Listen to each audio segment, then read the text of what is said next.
গাইবান্ধা সরকারি উচ্চ বালিকা বিদ্যালয়ের আবাসিক এলাকায় অসামাজিক কার্যক্রম পরিচালনায় থানার এসআই আব্দুর রহমানের বিরুদ্ধে সংশ্লিষ্টতার অভিযোগ তুলে ও এলাকাবাসীর বিরুদ্ধে মিথ্যা মামলা প্রত্যাহারের দাবিতে মানববন্ধন করেছে এলাকাবাসী। মাদক সেবক থেকে শুরু করে সমস্ত কার্যকলাপ এখানে চলে।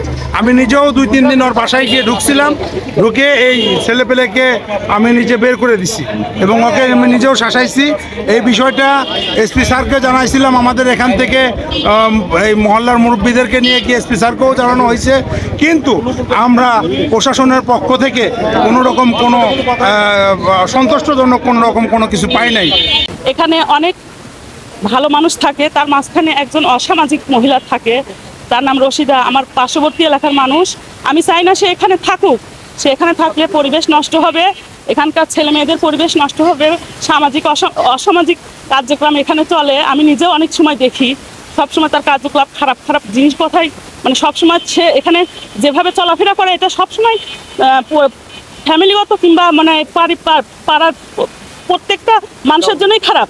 তাই আমি চাচ্ছি এখানে একে উচ্ছেদ করা হোক, আর এখান থেকে যে প্রশাসনের ভাইদের সহযোগিতায় সে এখানে এত মানে এগুলো কার্যকলাপ চালাচ্ছে সেগুলো যেন বন্ধ হয়।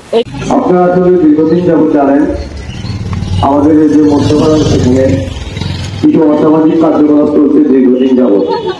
আসলে এই দীর্ঘদিন যাবত যে অসামাজিক কার্যকলাপ চলছে এর প্রতিবাদে কিছু এলাকার তরুণ বড় ভাইরা এবং ছোট ভাইরা বিভিন্ন রকম প্রতিবাদ করে আসছিল।